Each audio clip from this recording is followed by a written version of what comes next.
Good morning, I'm Damien Wild and welcome to a week of special EG broadcasts from our studio in London. We, like many of you of course, were supposed to be in Cannes this week. Coronavirus, or rather the threat of it, has kept us here. Nevertheless, the show must go on. This year, for the first time, EG teamed up with the government to curate a programme of events on what was to be a spectacular UK pavilion. We didn't want to let all that work go to waste. It would be impossible to recreate the full spirit of MIPIM here in a slightly grey London, but we can at least stage many of the events we had planned so meticulously and bring them to you live or on demand if you're listening later. And to make everyone feel better, I notice there's no difference in temperature right now between London and Cannes. So thanks to all our partners for helping make this week's events possible. And we'll get straight down to our opening session. As it would have been in Cannes, we are kicking off by looking at how the UK is ready for business. And to do so, we have a great panel. With me is Kelly Hatton, partner at Shoesmiths, Bill Hughes, who's head of real assets, head of real assets at Legal and General Investment Management. Matt Oakley is head of European Commercial Research at Savills, and Joe Sarling is head of research and analysis at Holmes England. So shall we get it out the way and deal with the reason why we're here in the studio and not down in no more sunny Cannes this week, and just talk a little bit about how we went into this year feeling like we had certainty and predictability, and we could all sail on confidently about the months ahead. But with coronavirus, is that affecting the Boris bounce? What does it mean for vendors? What does it mean for investors? And will opportunities be in any way limited? Matt? I'm delighted you came to me first, Damien, on that one, because it's a pleasure. By no means an epidemiologist or a virologist. So what can I say? I think there undeniably was a pick-up in interest almost instantaneously after the general election result. And we saw about 20% of all the money invested in commercial property last year was transacted in December, and that clearly did continue into January, particularly in the London market. I was never totally convinced that the election result meant that everything was plain sailing ahead, and my standard first slide of pretty much every presentation I do is Brexit is still there and still to be done, and the deal is incredibly complicated. So I don't think the boom in investor confidence is necessarily rational, but it's very, very welcome. Will coronavirus affect it? I don't think it will dramatically. I think the UK government's playing a pretty sensible line. We're definitely seeing corporates sort of pulling in their horns, maybe slightly overreacting to that. But I think maybe I'm an optimist, but I always come back to the fact that in difficult times, investment in real estate tends to do better than other asset classes. So with the collapse in the stock markets, the fall in base rates, property once again looks quite attractive. You think that's in the immediate term, or will recover within a small number of months? How do you think Q2 will fare? Investment-wise, I think Q2, the Q2 deals are probably pretty much underway, but that's probably more an area for sort of Bill to comment than me. The worry is probably on the occupational side for me. It's very much a demand-led shock to the UK economy or the global economy. So, if everyone does sort of panic buy and everyone stops travelling, there will be a short-term economic shock, but I think it will be a sort of V-shape. It'll be sharply down and then sharply up. So again, I think I'm not particularly worried about the sort of the full year outlook for real estate. I think it looks quite attractive, and I think money will keep coming to the UK because of the political certainty point.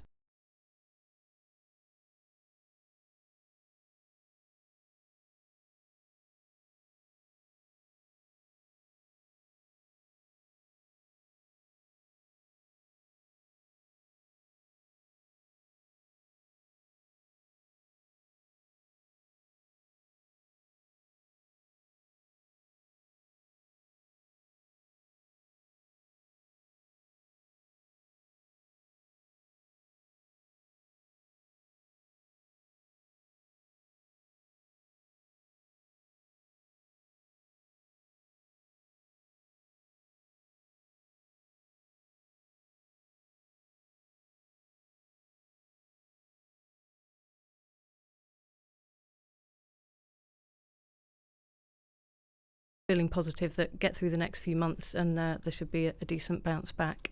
Okay, a few months, that may feel like a long time to some people. You think it's months rather than weeks, so in terms of the impact on this market?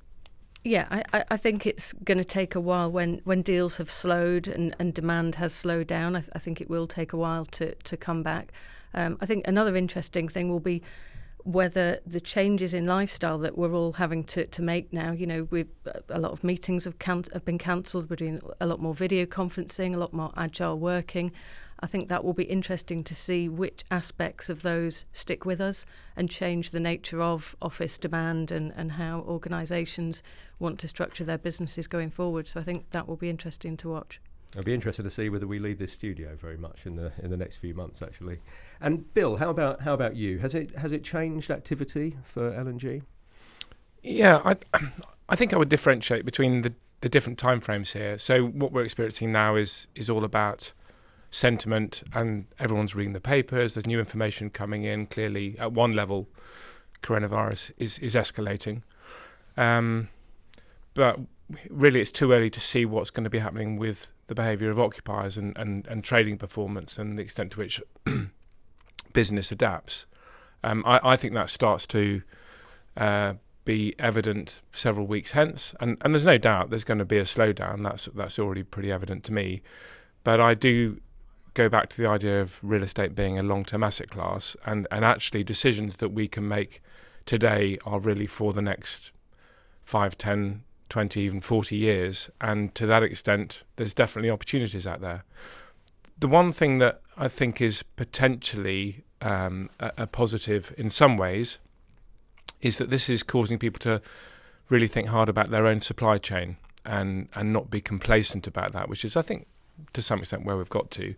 And as it so happens, organisations that thought hard about what might the impact of a hard Brexit be will have been thinking about how do they source locally, how do they ensure that they've got some sort of resilience in the supply chain. So slightly bizarrely, some of the preparations for Brexit here I think are really relevant. Okay, and last year, and we'll come back to some of those longer term factors in a moment, but just sticking with the shorter term, that last year Brexit uncertainty affected the investment markets more than the occupational markets, but you'd expect coronavirus to affect the occupational markets more than the investment markets? I think the potential is there for both. If you consider what it would be to be a retailer at the moment and your shopping centre that you're located in is empty or certainly very, very low footfall compared to normal, they're going to struggle. There's no doubt about that. The question becomes really how long will that go on for, and I think I'm in the camp of saying that's going to be months rather than weeks, but not longer. And is it changing your property management strategies and execution as well? I think it's caused us to take a fresh look at how close to the occupiers, how close to the assets we are. As it happens, we made some real changes in that area in calendar year 2019 and staffed ourselves and organised ourselves differently. So we are much more in tune with what's happening at an occupier local level than ever we were, and that's standing us in good stead. Okay, thank you. And Joe, before we move on from this topic, I promise we will move on. I just wonder, is it changing Homes England and the decisions you're taking in the short term? I see on Twitter this morning Nick Walkley is striding around Newcastle, presumably looking at opportunities, but has there been an impact? Well, it's fair to say that he's got a strong Twitter game when he goes out and about, so there'll be plenty of photos. Few stronger. Yeah, exactly. So I think a few things actually to tease out here before I answer your question directly. So I think, first of all, COVID-19 is absolutely a supply-side shock, and that supply-side shock hits all of the supply chains, and I absolutely agree with Bill, actually, in the preparations for the UK exit from the EU. Actually, a lot of that preparation now comes into play and comes into force, and I think that's really helpful, actually. I think, secondly, as this is a global issue, I'm really interested in the global response, first and foremost, and I'm naturally going to look at the markets here. I'm naturally going to understand what's going on. And really interestingly, the global response so far has been pretty substantial. And when I'm thinking about in the next few months, it's potential for a huge fiscal expansion, notwithstanding the point that there's no room to manoeuvre mover in monetary policy quite so much anymore. But the fiscal expansion should help prop up some of the sectors and the economy. And I'm quite interested in the real estate dynamic of that and the opportunities that comes from that. I think fundamentally, though, that there's a long-term versus short-term thing, and I think we've discussed that already.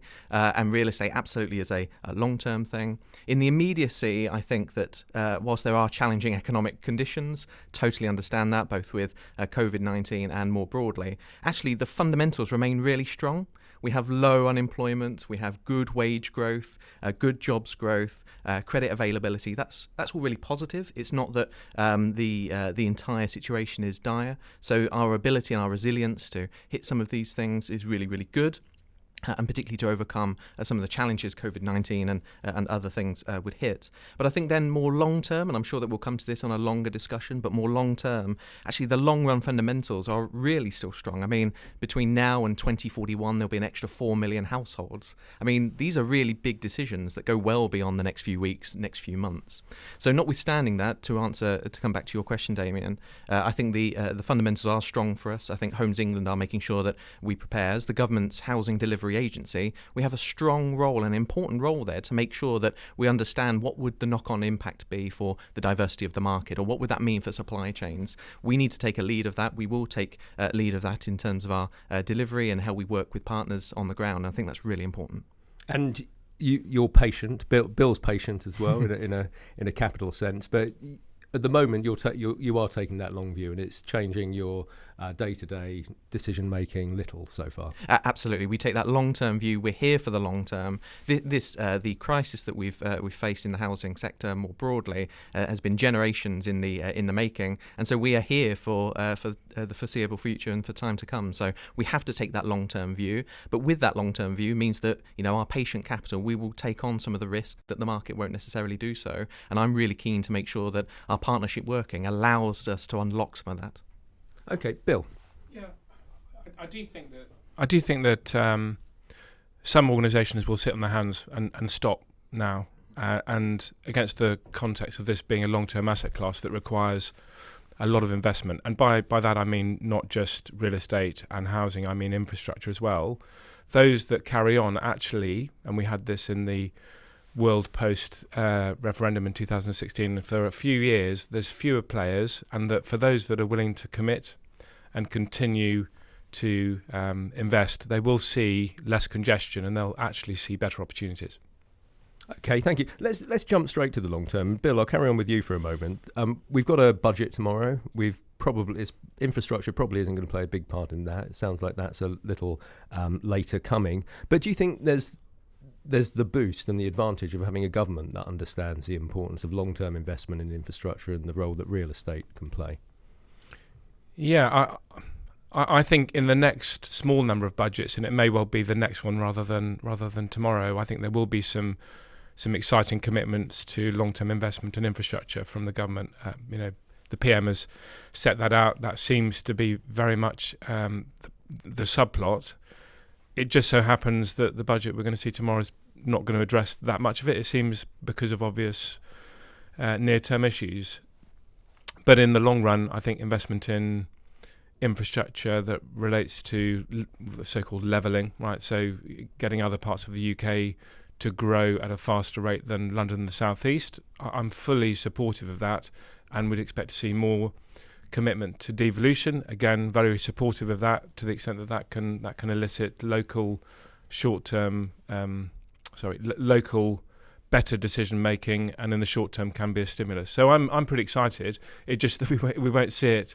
We won't see it on the 11th of March, I doubt. And Joe suggested there could be some relaxing of the fiscal rules there, which allow for more government investment. But do you think it's also understood that the private sector needs to play a big role here as well? Or might some of those decisions come despite the private sector? I think there's a recognition that there's a big role for the private sector to play. And if long-term capital sees the opportunity for what it is, then long-term capital and the private sector will participate in investing in the built environment of the future in the UK. And I would take the view that the government simply can't afford to do that on its own, and it's totally coherent. Whether or not this short-term obsession with coronavirus gets in the way of that for a number of weeks, well, possibly, but we're certainly open for business in that way. Okay, and Matt, from the clients you talk to, if they're trying to look beyond the short term, are they looking as far as that very long term picture, or is there somewhere in between that they're shooting at? I think it varies, to be honest. There are some clients who like Bill, view real estate as part of the infrastructure story, who are prepared to take a very long view. I would say the majority are looking comparatively short term, and they're looking at, is the UK cheap? Was the UK cycle delayed by the sort of the post-referendum period? Does that mean we've got a bit more rental growth to come in the UK than perhaps in other markets? Are the markets just undersupplied because developers have been reasonably inactive? They're looking at the really simple metrics and just saying, well, is there a better growth story in the UK than perhaps in mainland Europe? And I think, regardless of sort of COVID-19, the answer is undeniably yes. The UK has missed out on growth in the sort of rental growth in the last 2 or 3 years. It will outperform much of Europe, and certainly, my clients, whether they're coming from North America or from Asia Pac, are all just looking at the UK and going, we're underweight. There's a good growth story. We will deploy capital if we can find something to buy. And actually, the biggest challenge, going to Joe's point, it's is the supply side on that. There just isn't a lot of stock to buy out there unless you want to buy a big, partially vacant mall. Okay. And from a relative value point of view, the UK looks like it does offer relative value compared to some of mainland Europe. But how about within the UK? Is there opportunity outside of London? Is that where people are increasingly looking? Not enough, to be honest. I think not enough opportunity, or not enough. No, looking? I don't think enough people are looking outside London. The majority of capital, is non-domestic probably at the moment. That's looking at the UK, and we're all relatively risk averse. We tend to go to the capital city first when we go abroad, and so they look at the capital city. I think the growth story is stronger outside London over the next decade than it is in London for infrastructure reasons, for rebalancing reasons, for north shoring, etc. The challenge for a lot of my clients is just these are very, very small markets, and actually deploying a large amount of capital into the UK regions, whether you're a developer or investor, is quite challenging. Very few of the UK REITs invest outside London, so there are challenges of getting invested outside London. But I think the supply and demand story is far more attractive in the office market outside London than it is in London. Okay, I think Bill's about to try and persuade them. Well, what I'd say, Matt, is I agree with most of what you said there, with the exception of the suggestion that there's a scarcity of opportunities. So what we would see is top 10 or 12 cities in the UK. If you get involved with the local authority, with the support of other agencies, sometimes higher education, which is a critical part of the future of many UK cities, there are in most cities some amazingly interesting several hundreds of million GDV opportunities over a period of time on a phased basis without taking excessive risk that really make a whole lot of sense. That's why L&G have been getting out on the road and investing in most of the UK cities. And I do think that is a very bright opportunity for investors. And those that concentrate just on London, I think, are rather missing a trick. Yeah, and I think you're right, Bill. It's a short term versus long term. You're much more prepared to take a long term view than many real estate investors. I think a lot of people struggle with the 5-year plays. Undeniably, there are some infrastructure based regeneration plays that will be better, offer better opportunities. Okay, Kelly. I actually think the best opportunities are going to be in the north. Old projections show that growth will be higher in the north than in the south, and from a lot of our clients now are saying London is just too hot, that the pricing just doesn't work for London. So they are looking at whether it's the secondary cities, Manchester and Birmingham and Leeds. Some are even saying that those markets are now too hot. Still lots and lots of activity and great transformations of those cities. But I think the really, really interesting opportunities that aren't being tapped into are perhaps those tertiary locations, the smaller cities and the towns. And I agree with Bill that if you go looking for these opportunities, particularly in partnership with the local authorities or higher education institutions. There's some really quite spectacular schemes there, and I think the key is approaching the local authorities who, in our experience, we act for quite a lot in the north.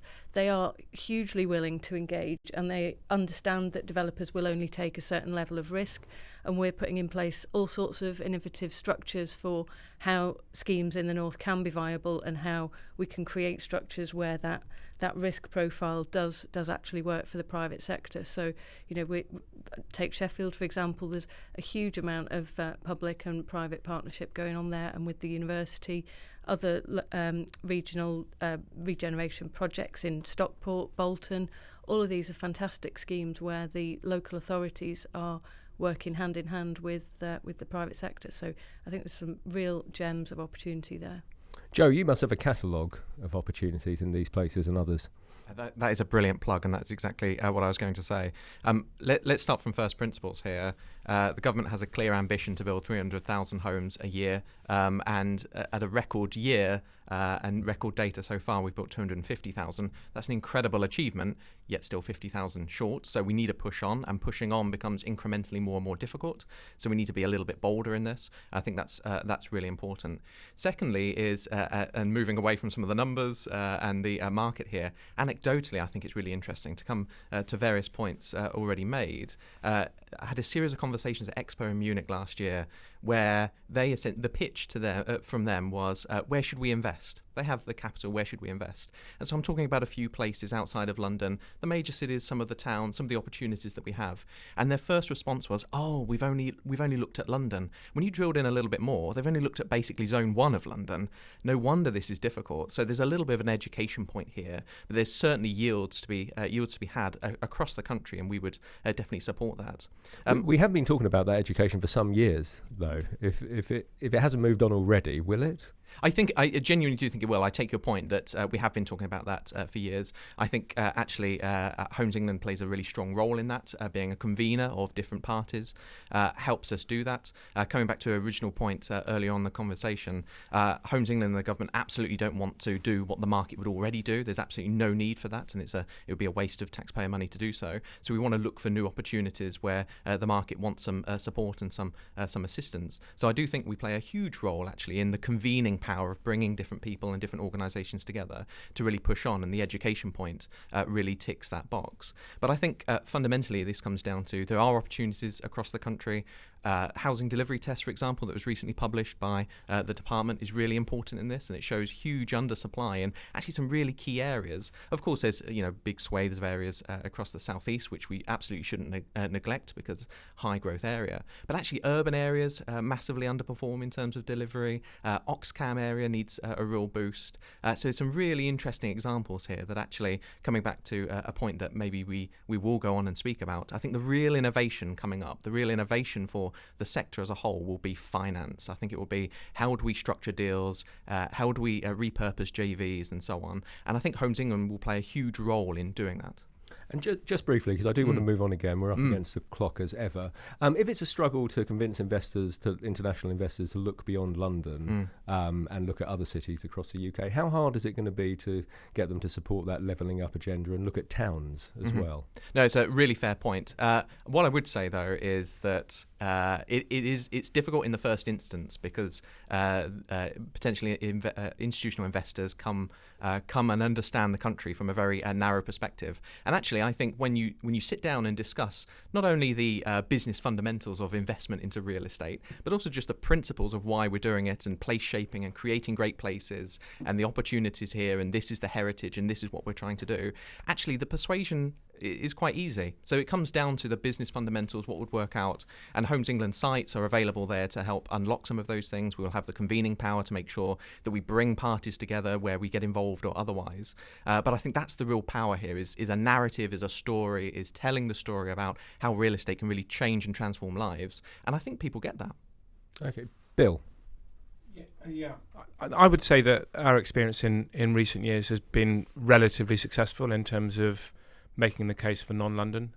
We've had some really positive experiences in Japan, in the Middle East, in mainland Europe, where if you display the numbers and you tell the story and you show the narrative of devolution and the massive latent potential that many UK cities have that have experienced decades of underinvestment, it feels very compelling. And my sense, Damien, it would always help if there's a football team that plays there, because it's in the Premiership, because that gives a feeling of familiarity. And I'm only saying that slightly tongue-in-cheek.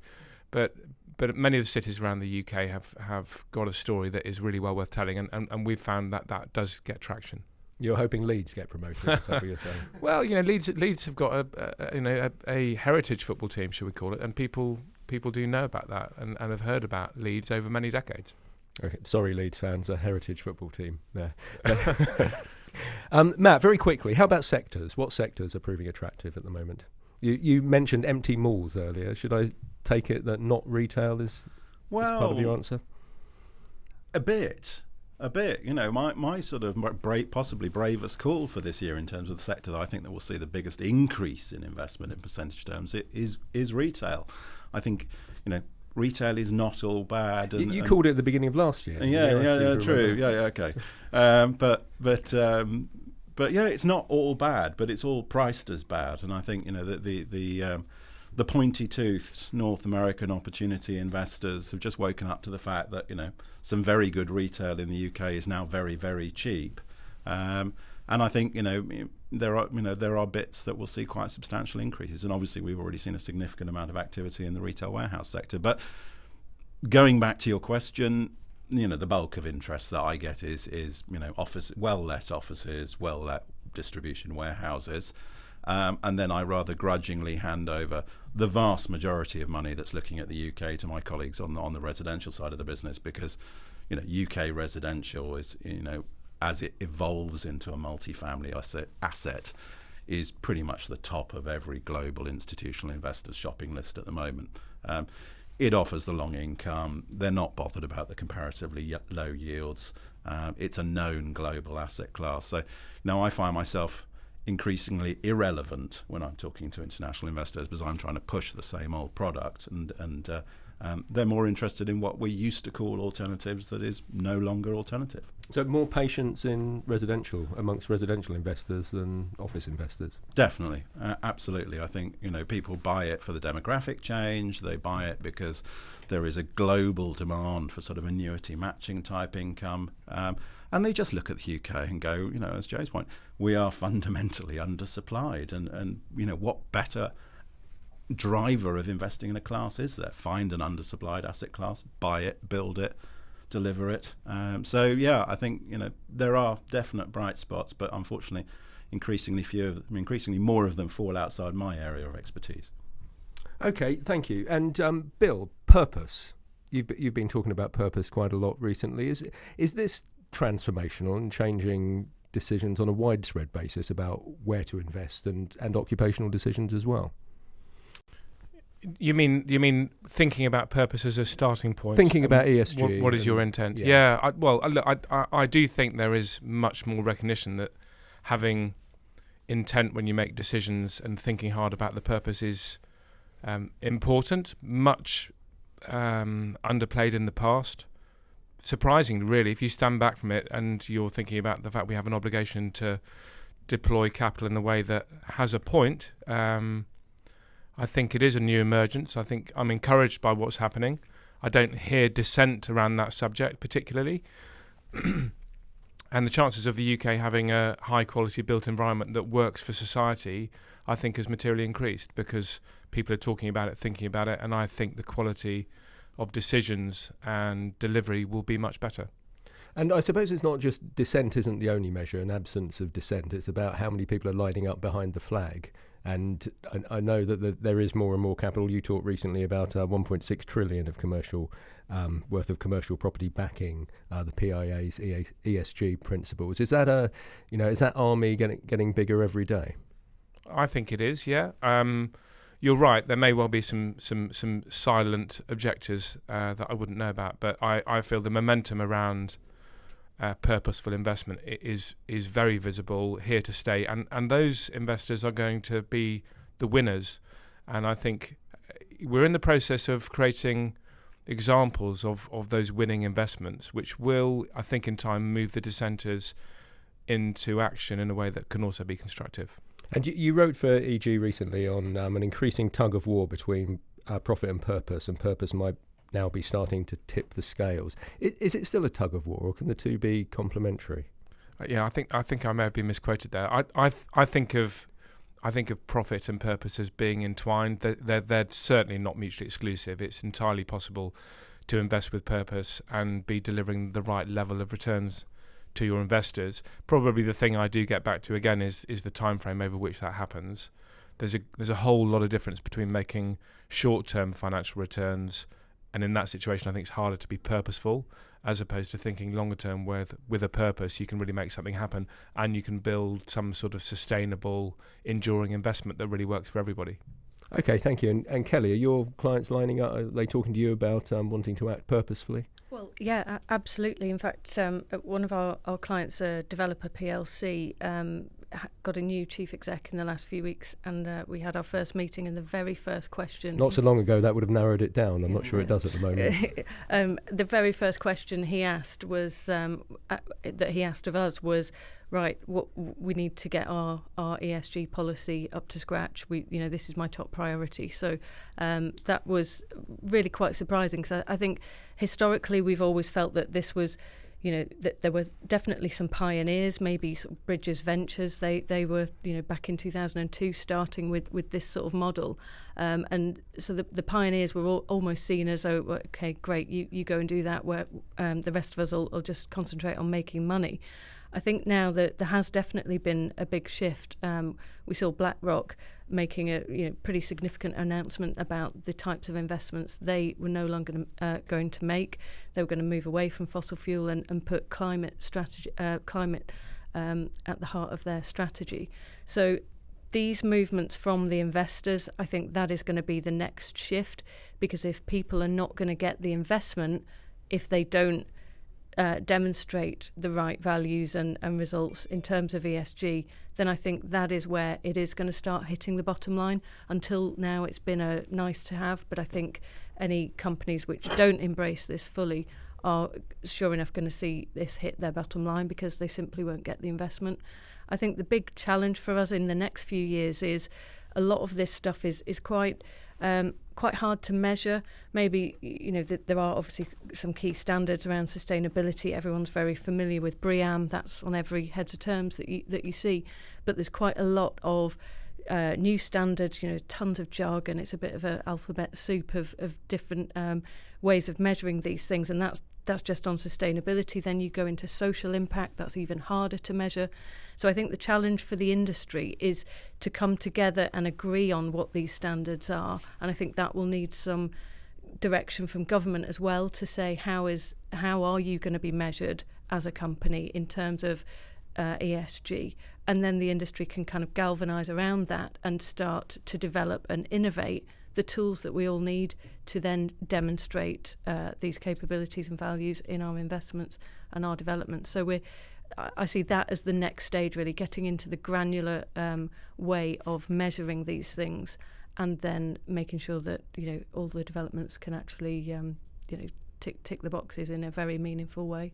Okay, thank you. And Joe, last word. Yeah, just very briefly, completely agree with all of that. And I think actually from a Homes England perspective and a government perspective, I'm most excited about the sectors, as it were, coming closer together. A lot of the discussions at the moment about, the patient capital, but also with having those social goals and environmental goals, moves us closer to the goals that traditionally public sector would have. But equally, public sector now recognises the need to actually make sure that these projects stack up. And I think Homes England, with other bodies in that, comes really close to moving sites forwards, and that's really exciting. So the public and private sector is better aligned as a result of all this? I think so, and I think actually traditionally they haven't been that far apart in general, but I think in the narrative terms and how we see things in the sector as a whole, I think it's much more positive, and that's a really good thing. Okay, I'm afraid we're out of time. Thank you all for coming in. Thank you for tuning in as well, and thank you to those of you who did post comments as well. We're going to be back just after 11 o'clock looking at driving inward investment, and after lunch looking at infrastructure, with more to follow on Wednesday and Thursday. So I hope you're all able to join us then. Thank you.